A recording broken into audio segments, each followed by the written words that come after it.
Hey guys, we are back, and today I'm going to review this empty box. No, we're going to review the GSI Creos PS771 airbrush. I cannot think of a single airbrush in the last several years that has emerged on the market. It's been around a long time, but when it came out of the market in the last few years, it's really made a big splash scene. One of the reasons it made a big splash is because there was a lot of controversy. A lot of people considered this to be a cheap copy of an Iwata custom micron, the CMC Plus. And it is very similar, and it shares a great deal of parts with it, and there's only a couple little things different in it. The one thing that's different in it, in custom micron in this, and this particular brush is not a custom micron, but you'll see that hole right there where you can go into packing. That doesn't exist in the 771. Aside from that though, let's break it apart, see what's different. This is how it's going to be packaged. Of course, I've had mine out of the box before. This would be installed, of course, as you guys know. That's your needle guard on this one, which is, got some little openings so that you can, so it gets better airflow to the tip. As you know, I'm not going to use it. Ironically, I will go ahead, full disclaimer, and hadn't done it in some time. I immediately, on the first day I got it, bent the needle. So I have fixed it. I'm going to probably replace it, but bent the needle on the first day and fixed it myself. So yeah, that was awesome. Anyway, so let's disassemble, go through disassembly on it and go through a couple of things about that real quick. Couple things you're going to notice about this is your needle limiter is a plastic piece. However, it works very, very smoothly, very, very well. I don't see that as a critical wear point. Some people have dinged it. I've heard some complaints.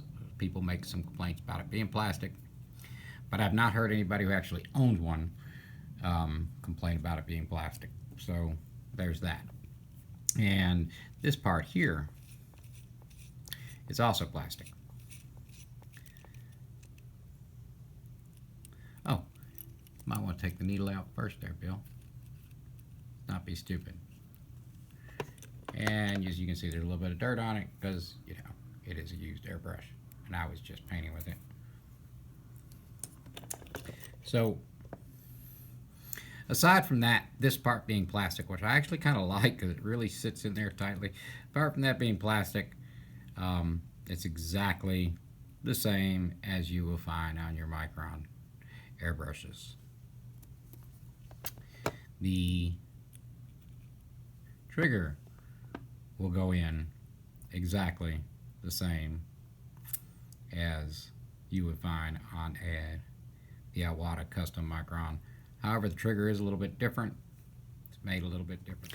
As soon as I get done tearing it apart and showing you guys what it looks like, I am going to do some doodling, and we'll see how the lines lay out. And then later in the video, as we get towards the end, I'm going to give you my absolute thoughts on it. If you just want to know my thoughts, you can jump down to the last 1 minute of the video if you want to and watch that. But that's kind of watching my thoughts without seeing what I'm going through. I don't know why you do that, but anyway, it's there if you want to. As far as the head assembly goes, and I'll point this out, guys, for those of you who've never used airbrush with heads like this, and I heard, like Dave Monning talk about this at Coast Airbrush the other day. He was talking about his live feed about how if you want to clean these, take them apart in a solid assembly, leave them together, get you a liner brush, something like that, to get in here, go right through that tube and clean it out. And leave those together. No surprises here. This is exactly the same as you're going to find on the Iwata custom micron. When you talk about the MAC valve, if you use a MAC valve, it will be, let's try, focus. Good boy. This works very, very smoothly, very, very well. It does go all the way from the off position to wide open with air, and that is exactly the same as the other GSI Creos that I have with a Mac valve, and it's been flawless to this point. Okay, since it's going to be hard, you know, this is the GSI Creos PS270. I removed the head, and this is the GSI Creos PS771, and I removed its head. The GSI Creos PS771 head is the one on the top, and the GSI Creos PS270 is the one on the bottom. As you can see, it is quite a bit longer. They will thread into the location of each other in individual airbrushes. They could be interchanged, and we will talk more about that in a future video. Since I knew people would ask me what's the difference between the 270 and the 771, that's why I brought that up.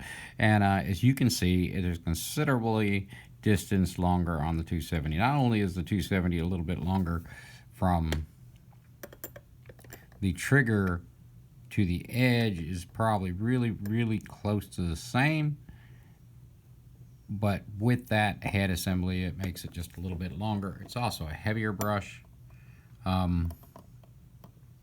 You know, they're a little bit different. That's not necessarily a bad thing. Okay, already. But how does it spray? How does it spray, Bill? Well, let's do a few doodles and see how that works out.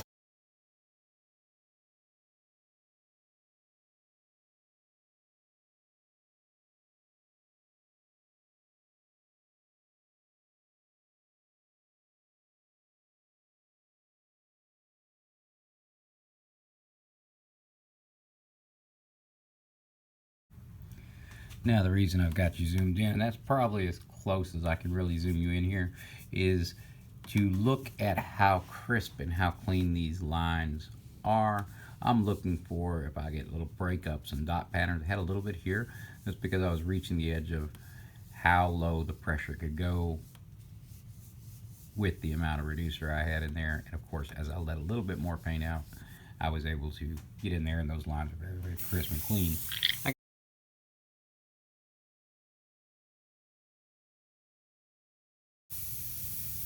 So I have my vac valve turned down, reducing the pressure. Of course, I'm still at 35, but I'm using the Mac valve to reduce that pressure. And because the Mac valve is 100% functional, in other words, I can go completely from air to spray out too much, all the way to, well, nothing, because it will completely close. And it's very good adjustments in between. Continue to reduce my paint. I can get down here and flowing at a very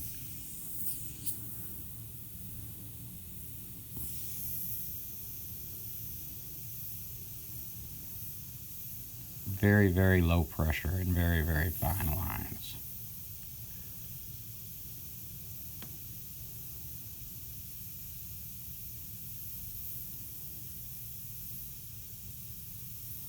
These are little circles. Hopefully you can make them out.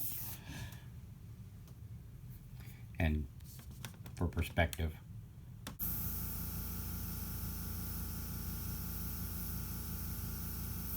so what I'm going to do,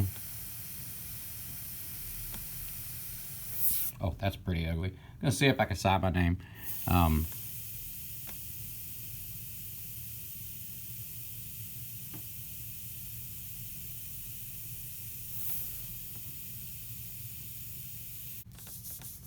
Yeah, let's try that one again.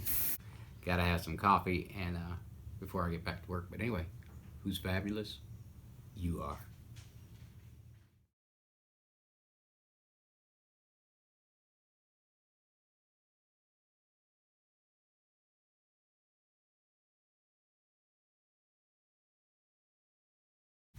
Obviously, I got some shaky hand going on. Camera's sitting in front of my face. It makes it a little bit harder because I have to stand behind the camera, put my hand in front of it.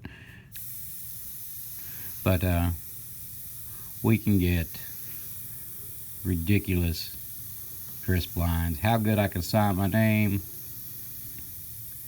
has as much to do with artistic talent as it does how good that airbrush is. And obviously, my hands are pretty shaky at that low, small speed. Signature.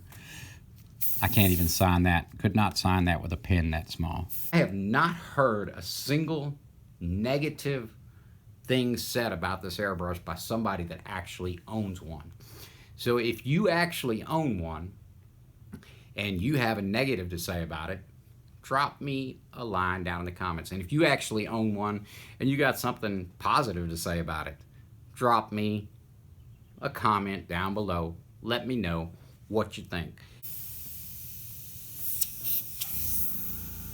So I have a lot of control between how fine I can get these lines. That's what I'm doing right now, some super fine lines. Turn that pressure up, we can come in here. Get darker lines. If we pull back a little bit more, that are still solid, crisp lines.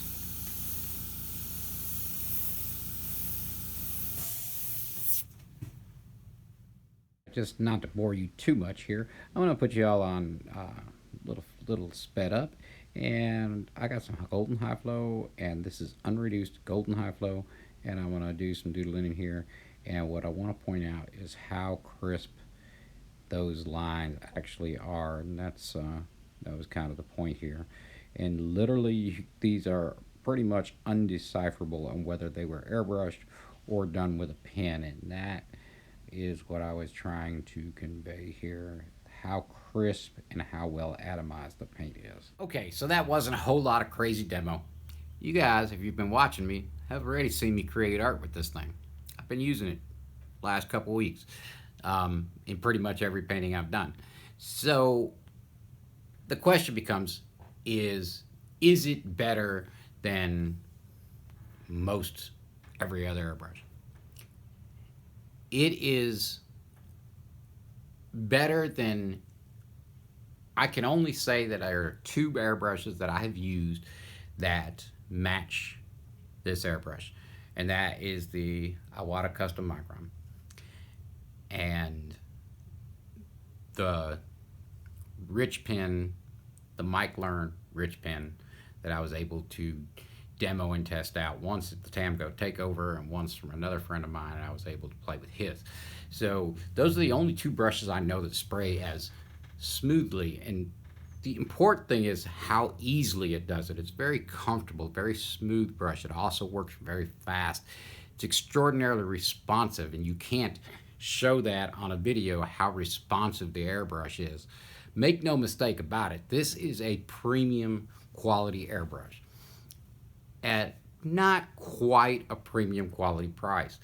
You know, leave you guys a link for it and you can check it out. You know, it is one of the best airbrushes money can buy. The other thing that's hard to explain is I have about 4 different airbrushes in my possession right now that can just about match this airbrush in fine line capability,